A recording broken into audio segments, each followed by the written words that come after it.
চমৎকাৰী বাবাৰ গছপাত খাবলৈ জনতাৰ লানি নিচিগা ভিৰ 5 কিলোমিটাৰ ধৰি দীঘল শাৰী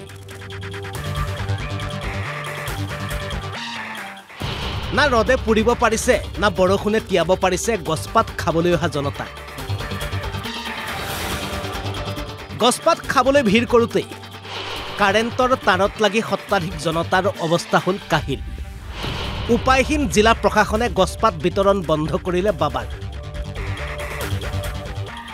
দুদিনৰ পূৰ্বে আমি আগবঢ়াইছিলো এটা প্ৰতিবেদন য'ত চমৎকাৰী বাবাৰ গছপাতৰ চমৎকাৰৰ কথা কৈছিল এবাৰ চাওক আজিৰ দৃশ্য এখান থেকে আরো 5 কিলোমিটার পাতা বাবার গড় মানে গড় পাইতে আরো 5 কিলোমিটার আর এই লাইন প্রায় বাবা 50-60 হাজার মানুষ হয় 5 কিলোমিটাৰ ধৰি দীঘল শাৰী বাবাৰ হাতৰ গছপাত খাবলৈ এবাৰ এই দৃশ্যটো চাওক নতুন ধান গছকি মাৰি শেষ কৰিছে ধান সান খেত নষ্ট করিয়া কিতা অবস্থা গড়ের বন্ধুর অবস্থা দেখো আজকে প্রায় মনে হয় তো লাস্ট পর্যন্ত 1 লাখ হয়ে গেছে মনে হয় কিতা অবস্থা পৰি ৰৈছে জোতা চেণ্ডেল পানী বটল ফটা কাগজৰ পৰা আৰম্ভ কৰি বিভিন্ন সামগ্ৰী দেখিলেই ক'ব পাৰি কিছু মুহূৰ্তৰ পূৰ্বে এই স্থানতে এটা ডাঙৰ দুৰ্ঘটনা সংঘটিত হৈছে আসলতে পূৰ্বৰ দৰে এই স্থানতেই ভিৰ কৰোতে ভিৰৰ মাজত বিদ্যুৎ স্পৃষ্ট হয় সত্তাধিক জনতা আৰু তাৰ পাছৰ দৃশ্য এয়া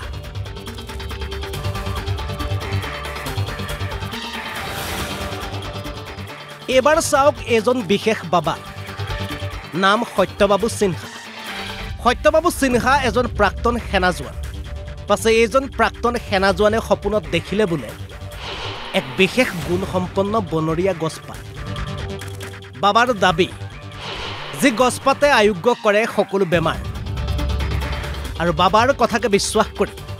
এতিয়া বাবাৰ হাতৰ গছপাত খাবলৈ জনতাৰ এনেদৰে লানি নিচিগা ভিৰ আৰু সেই ভিৰৰ মাজতে বিদ্যুৎ স্পৃষ্ট হয় সত্তাধিক জনতা অৱশেষত জিলা প্ৰশাসনে অনিৰ্দিষ্ট কাললৈ বন্ধ কৰে বাবাৰ গছপাত বিতৰণ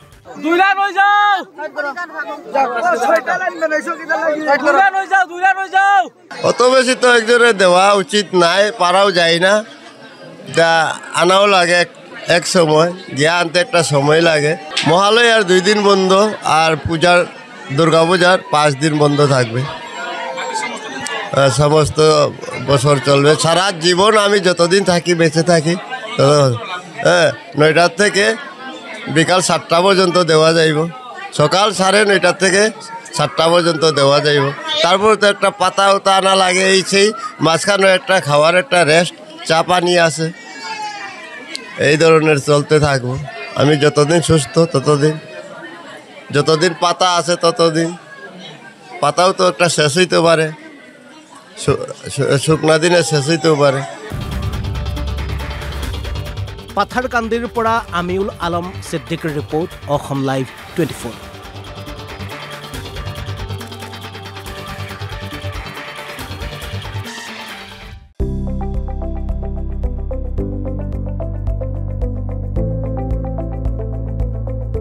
NB নিউজ সহজ সৰল ভাষাত নৱভাৰতৰ কথা